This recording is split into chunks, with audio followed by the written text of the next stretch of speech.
Selamat pagi, Bapak Ibu, saudara-saudara Sobat Messenger. Salam sejahtera untuk kita semua.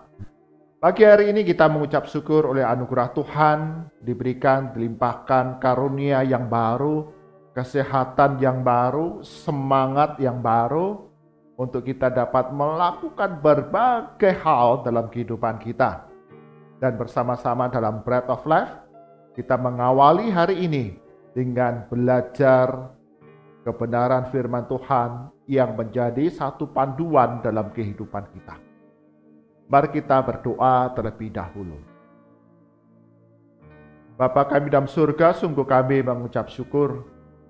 Engkau berkati kami sepanjang kami tidur, dan pagi hari ini Engkau karuniakan kepada kami kehidupan yang baru, kekuatan, kesehatan yang baru, untuk kami dapat melakukan banyak hal sepanjang hari ini.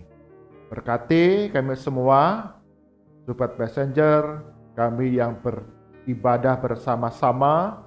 Sungguh Roh Kudus yang memberikan pencerahan pengertian kepada kami semua ketika kami membaca, merenungkan firman Tuhan dalam Bread of Life. Sungguh firman Tuhan itu tersimpan dalam hati kami dan menjadi satu panduan dalam kehidupan kami sebagai pengikut Kristus yang setia. Di dalam nama Tuhan Yesus kami berdoa. Amin. Bapak Ibu, saudara-saudara yang terkasih dalam Tuhan Yesus, kita akan belajar bagian firman Tuhan pada pagi hari ini, diambil dari Injil Lukas pasal ke-15 ayat ke-11 hingga ke-24. Injil Lukas pasal ke-15 ayat ke-11 hingga ke-24. LAI berikan judul di sana, perumpamaan tentang anak yang hilang. Demikian firman Tuhan. Yesus berkata lagi, ada seorang mempunyai 2 anak laki-laki. Kata yang bungsu kepada ayahnya, "Bapa, berikanlah kepadaku bagian harta milik kita yang menjadi hakku." Lalu ayahnya membagi-bagikan harta kekayaan itu di antara mereka. Beberapa hari kemudian, anak bungsu itu menjual seluruh bagiannya itu, lalu pergi ke negeri yang jauh. Di sana ia memboroskan harta miliknya itu dengan hidup berfoya-foya. Setelah dihabiskannya semuanya itu, timbullah bencana kelaparan di dalam negeri itu dan ia pun mulai melarat. Lalu ia pergi dan bekerja pada seorang majikan di negeri itu. Orang itu menyuruhnya ke ladang untuk menjaga babinya. Lalu ia ingin mengisi perutnya dengan ampas yang menjadi makanan babi itu, tetapi tidak seorang pun yang memberikannya kepadanya. Lalu ia menyadari keadaannya, katanya, "Betapa banyaknya orang upahan Bapakku yang berlimpah-limpah makanannya, tetapi aku di sini mati kelaparan. Aku akan bangkit dan pergi kepada Bapakku dan berkata kepadanya, Bapa, aku telah berdosa terhadap surga dan terhadap Bapa. Aku tidak layak lagi disebutkan anak Bapa. Jadikanlah aku sebagai salah seorang upahan Bapa." Maka bangkitlah ia dan pergi kepada bapaknya. Ketika ia masih jauh, ayahnya telah melihatnya, lalu tergeraklah hatinya oleh belas kasihan. Ayahnya itu berlari mendapatkan dia, lalu merangkul dan mencium dia. Kata anak itu kepadanya, "Bapa, aku telah berdosa terhadap surga dan terhadap Bapa. Aku tidak layak lagi disebutkan anak Bapa." Tetapi ayah itu berkata kepada hamba-hambanya, "Lekaslah bawa kemari jubah yang terbaik, pakaikanlah itu kepadanya, dan kenakanlah cincin pada jarinya, dan sepatu pada kakinya. Dan ambillah anak lembu tambun itu, sembelihlah dia, dan marilah kita makan dan bersukacita. Sebab anakku ini telah mati, dan jadi hidup kembali. Ia telah hilang dan didapat kembali. Maka mulalah mereka bersukaria." Amin. Demikian firman Tuhan yang berbahagia. Setiap kita yang membaca, merenungkan firman Tuhan siang dan malam, menyimpannya dalam hati dan melakukannya dalam kehidupan hari demi hari. Bapak Ibu, Sobat Messenger, tema perenungan kita pada pagi hari ini adalah di dalam jangkauan. Di dalam jangkauan. Sebuah keluarga, seorang ayah, seorang ibu, dan 2 orang anaknya, mereka pergi berlibur dengan berwisata ke sebuah kolam renang. Di sana bersama dengan banyak orang, banyak keluarga yang lain yang berwisata, mereka berenang.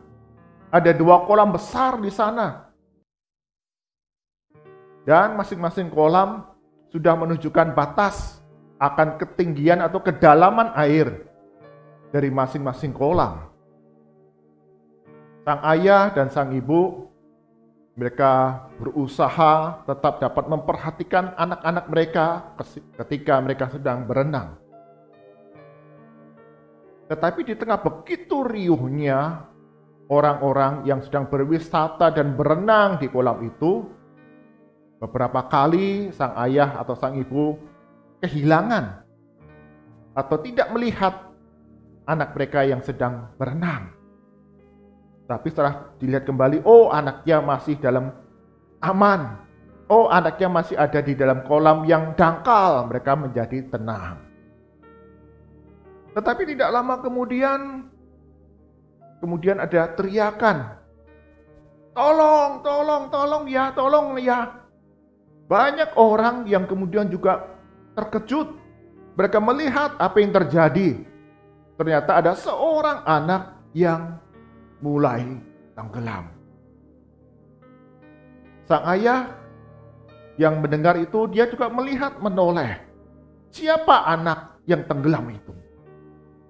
Dan betapa terkejutnya ketika dia melihat ternyata anaknya si bungsu ini, dia mulai tenggelam karena masuk ke kolam yang dalam tanpa dia sadari. Sang ayah yang terkejut melihat anaknya mulai tenggelam, dia kemudian berlari sedemikian rupa kuatnya dan kemudian langsung terjun masuk ke kolam renang. Dia berusaha menjangkau anaknya yang mulai turun dan mulai tenggelam itu. Ayahnya sudah berjuang sedemikian rupa untuk dapat menjangkau anaknya itu dan mengangkatnya kembali. Dengan berjuang, dengan bersusah payah, sang anak itu ada di dalam jangkauan ayahnya.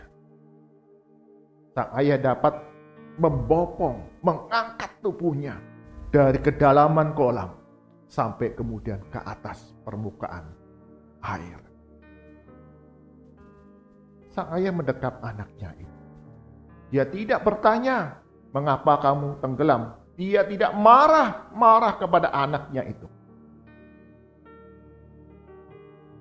Yang dia inginkan, anaknya ini dalam kondisi selamat dan baik.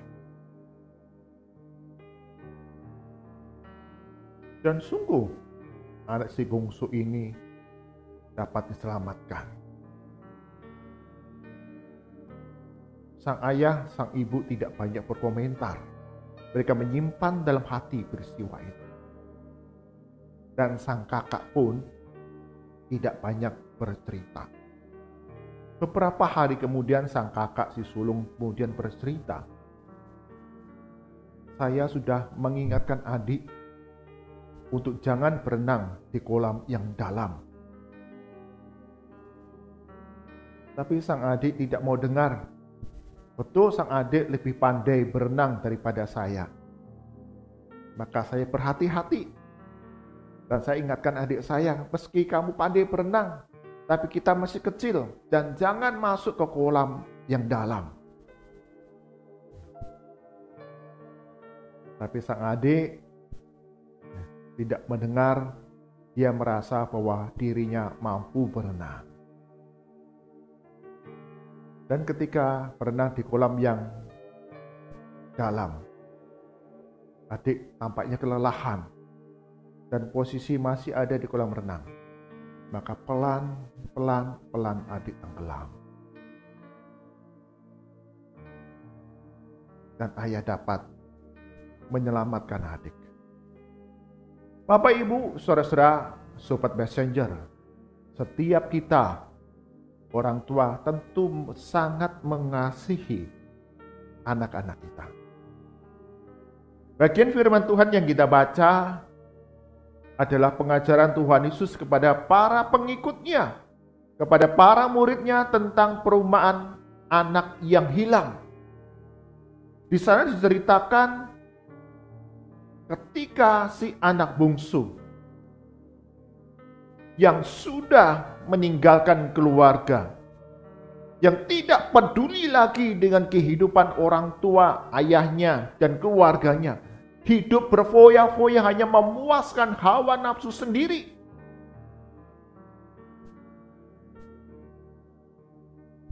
Hidup yang tidak berguna bagi keluarga. Tetapi ketika dia kembali kepada bapaknya,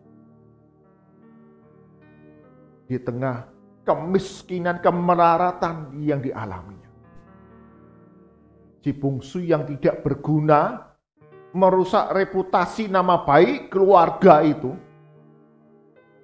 sang bapa tetap menerima dia sebagai anaknya. Bapak di sini menggambarkan seperti Allah kita yang begitu mengasihi kita. Kita yang memberontak dan melawan kepada Allah. Tetapi karena kasih karunia Allah, kita mendapatkan keselamatan. Perhatikan di dalam ayat ke-24. Sang bapak mengatakan demikian, sebab anakku ini telah mati dan jadi hidup kembali. Ia telah hilang dan didapat kembali. Maka mulalah mereka bersukaria. Bayangkan, sang anak bungsu yang sudah meninggalkan keluarganya, hidup berfoya-foya menghabiskan hartanya, dan tidak menjaga reputasi nama baik keluarga, dan hidup sesuka hatinya. Dan di tengah bencana kelaparan, kemelaratan, kemiskinan, dan kelaparan, barulah dia menyadari bahwa dirinya adalah manusia yang berdosa. Si bungsu merasa tidak layak ketika dia nanti kembali ke rumah bapaknya, jadi anaknya. Cukuplah aku menjadi orang upahan dari bapaknya. Tapi tidak demikian. Ketika sang bapa melihat dari kejauhan si bungsu yang sudah berubah rupa, compang-camping, kotor, bau, kurus kering. Tetapi sang bapa ini masih mengenali anaknya yang dikasihinya. Dan ketika si bungsu itu kembali, dikatakan sang ayah itu berlari. Ya, di dalam ayat ke-20, maka bangkitlah ia dan pergi kepada bapaknya.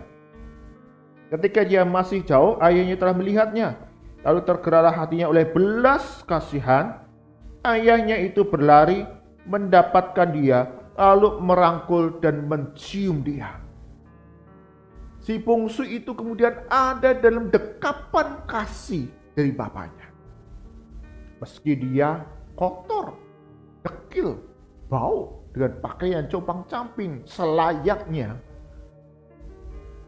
seorang pengemis. Tapi kasihnya menjangkau anak si bungsu kembali kepada keluarga. Bapak, Ibu, saudara-saudara, sobat messenger, di dalam hukum Taurat, di sana ada beberapa peraturan yang menajiskan seseorang.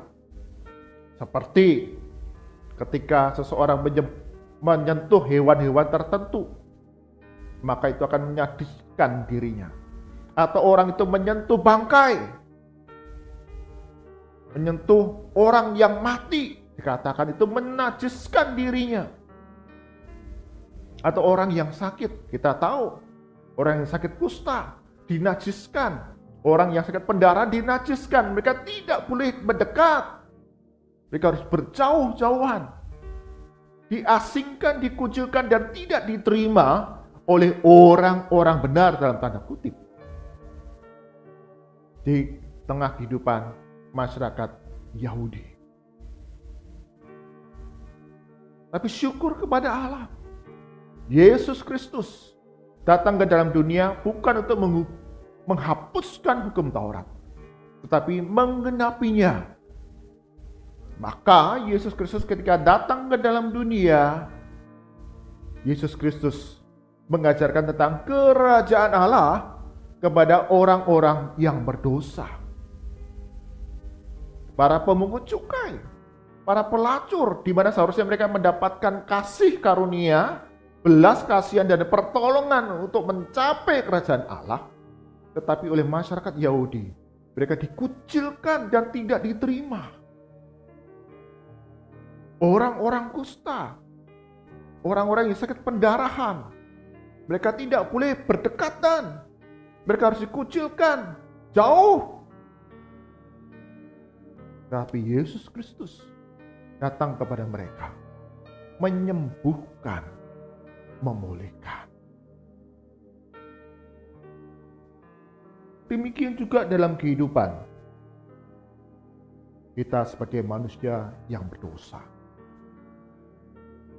Allah rindu agar kehidupan kita yang sudah hancur oleh dosa, binasa akibat segala pelanggaran dan kesalahan kita, malah mengutus Yesus Kristus datang ke dalam dunia untuk memberikan pemulihan, kesembuhan, kebaikan bagi kita manusia yang berdosa. Yesus Kristus datang ke dalam dunia dengan mati di atas kayu salib, agar setiap kita yang berdosa, yang miskin, yang melarat, yang cacat, yang hancur dan binasa ini memperoleh pengampunan dari Allah dan satu kehidupan yang kekal. Ada pemulihan, kemuliaan yang dikaruniakan bagi setiap orang yang percaya kepada Yesus Kristus. Karena itu, Bapak Ibu, saudara-saudara, sobat messenger, tidak ada seorang pun yang berada di luar jangkauan kasih karunia Allah. Semua umat manusia ada di dalam jangkauan kasih karunia Allah. Dia mengaruniakan pengampunan, keselamatan, pemeliharaan kebaikan bagi setiap kita, manusia yang layaknya binasa. Karena itu, seberapa berat pergumulan kehidupanmu, seberapa hancur kehidupanmu, seberapa buruknya kehidupanmu di hadapan Tuhan dan sesama, bahkan mungkin orang-orang sekitar kita mengucilkan kita, mengasingkan kita, tetapi kasih karunia Allah menjangkau setiap kita, Bapak, Ibu, dan saudara-saudara kita semua, untuk dipulihkan, untuk disembuhkan, untuk memberi kemuliaan melalui iman kepada Yesus Kristus. Inilah janji Allah, kasih Allah yang besar dalam kehidupan kita, umat manusia. Dan setiap kita yang sudah diselamatkan oleh kasih karunia Allah, kita menjadi alat dari Tuhan untuk dapat menjangkau, melayani, mengabarkan Injil sukacita dan keselamatan ini kepada mereka, orang-orang yang cacat, orang-orang yang miskin, orang-orang yang sakit, orang-orang yang menderita, orang-orang yang sedemikian buruk dalam kehidupannya. Untuk mengenal kasih Kristus yang akan menjangkau mereka mendapatkan keselamatan, pemulihan, dan kemenangan demi kemenangan dalam kehidupan mereka. Bapak, Ibu, saudara-saudara, sobat messenger, sekali lagi, tidak ada seorang pun yang berada di luar jangkauan kasih karunia Allah. Karena Dia Allah yang Maha Besar, Allah yang Maha Kuasa dan Maha Tinggi. Kasih karunia-Nya membuat setiap kita manusia berada di dalam jangkauan Allah. Mari kita berdoa.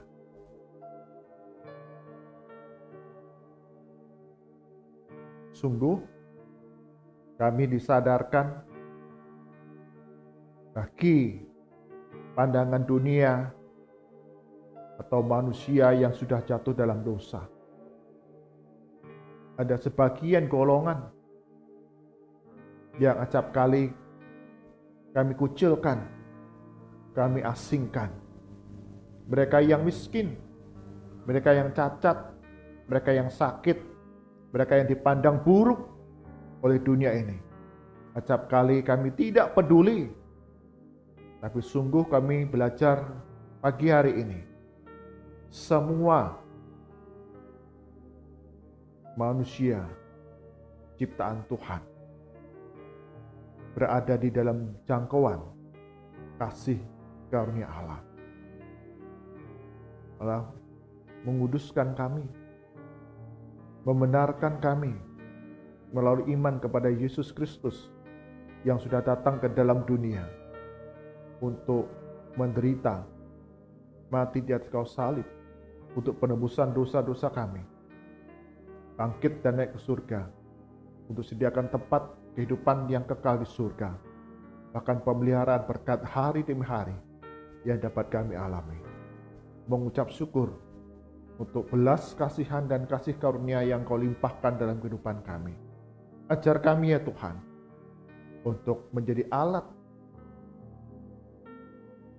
dari Tuhan, untuk memberitakan kabar sukacita, kabar keselamatan, kabar pemulihan kepada sesama kami.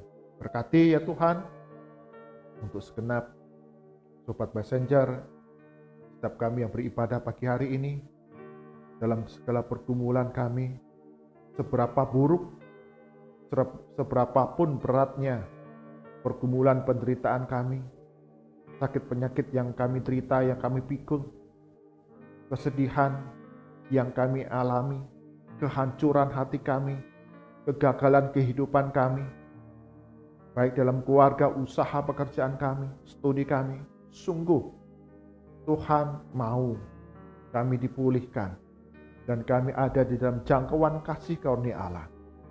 Kami perlu datang kepada Tuhan, memohon, meminta, dan kami percaya Engkau akan pulihkan kami, sembuhkan kami yang sakit, hiburkan kami yang berduka, berikan kekuatan bagi kami yang memikul beban yang berat, pulihkan kami yang mengalami kehancuran dan kegagalan. Kami bangkit kembali dan melangkah bersama Tuhan. Kami berdoa ya Tuhan untuk serangkaian persiapan Paskah dari gereja-gereja Tuhan yang ada. Senantiasa Tuhan berkati berbagai aneka ibadah kegiatan yang diselenggarakan. Sungguh kami dapat berbagi kasih, berbagi pertolongan dengan sesama kami. Berkati segenap hamba Tuhan, majelis dan jemaat. Kami boleh bergandengan tangan, kami bertumbuh melalui pelayanan demi pelayanan yang ada, ibadah demi ibadah yang diselenggarakan.